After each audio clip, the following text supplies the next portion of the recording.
এদিকে নুমলীগড়ে মরঙ্গী চা বাগিচায় স্মার্ট মিটার এবং মূল্য বৃদ্ধির প্রতিবাদে উত্তাল প্রতিবাদ সাব্যস্ত করা হয়।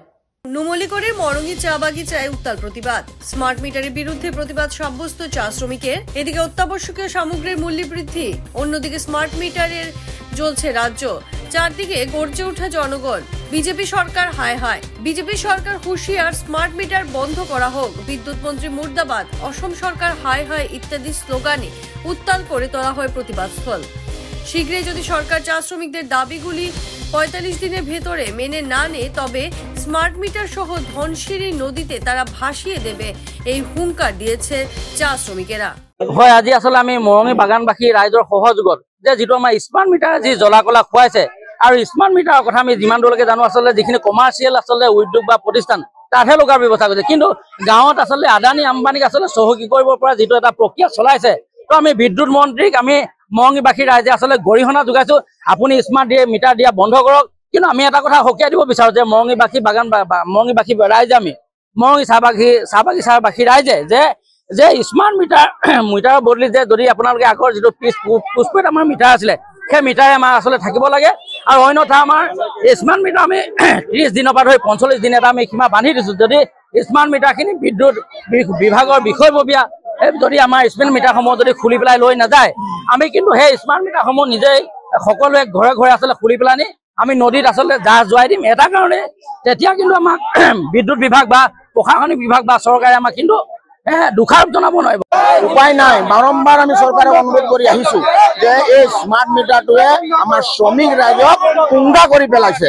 আমি দুবাৰ তিনিবাৰ আন্দোলন কৰি মেমৰেণ্ডাম দিও আজিলৈকে আমি একো কৰিব পৰা নাই। গতিকে আমি চৰকাৰক অনুৰোধ কৰি আহি আছো যে 250 টকা দিন হাজিৰা কৰা শ্ৰমিকক এনেকা ৰান টাঙুন, যিটো মানে ৰ'দতো টাঙুন পৰিছে, এতিয়া বিজুলী যিটো নেকি স্মাৰ্ট মিটাৰ বুলি কৈ পিনি যিটো মিটাৰ আনিছে আৰু শ্ৰমিক ৰাইজৰ মাজত সমগ্ৰ অসমত প্ৰতিবাদ চলি আছে। কিন্তু আমি ধিক্কাৰ দিছো, গৰিহণা দিছো, ছাৰক অনুৰোধ কৰিয়ে আছো, আমি প্ৰগ্ৰাম কৰিয়ে আছো, কিন্তু চৰকাৰে এতিয়ালৈকে আমাক চোৱা নাই।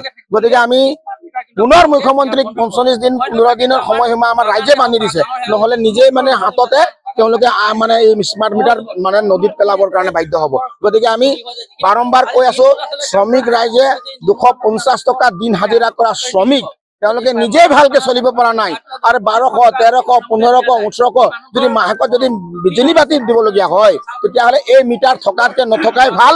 গতিকে ধনশিৰি নদীত পেলাই দিব, কোনোবা আমাৰ পুখুৰীত পেলাই দিব, এনেকা ব্যৱস্থা এটা হাতত লৈছে। গতিকে মুখ্যমন্ত্ৰী সময় থাকোতেই আপুনি এই পদক্ষেপ লওক, অন্যথা চাব সমগ্ৰ অসম জ্বলি আছে এই স্মাৰ্ট মিটাৰ লৈ। গতিকে আপোনালোকে পুনৰ বিবেচনা কৰক আৰু আমাৰ চাহ শ্ৰমিকসকলক পূৰ্বৰ দৰে যি মিটাৰ আছিল সেইটো দিবৰ কাৰণে আপোনালোকে চেষ্টা কৰক, অন্যথা আমি শ্ৰমিক ৰাইজে কৈছে যে আমি নিজে পেলাই দিম মিটাৰ।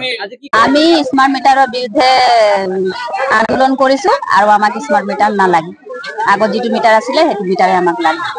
আগতে আপোনাৰ 200-250 তেনেকুৱা আহিছিলে, এতিয়াতো লাগিলে এটা বাল্ব জ্বলক, এটা ফেন চলক, টিভি নচলকে 500ৰ ওপৰতে বিল আহিছে। সেইটো কাৰণে আমি প্ৰতিবাদ কৰিছো, আমাক স্মাৰ্ট মিটাৰ নালাগে, আগত যিটো মিটাৰ আছিলে সেইটোৱে লাগে। এনেকে আমাৰ সেইটো মিটাৰে আমাক লাগে। লাইনটো এতিয়া ফটকে আহিলে ফটকে পইচাৰ বিল নহাতে আগতে কাটি দিছে, আমাক যেনেকে আগত আছিলে আমাক তেনেকে লাগে।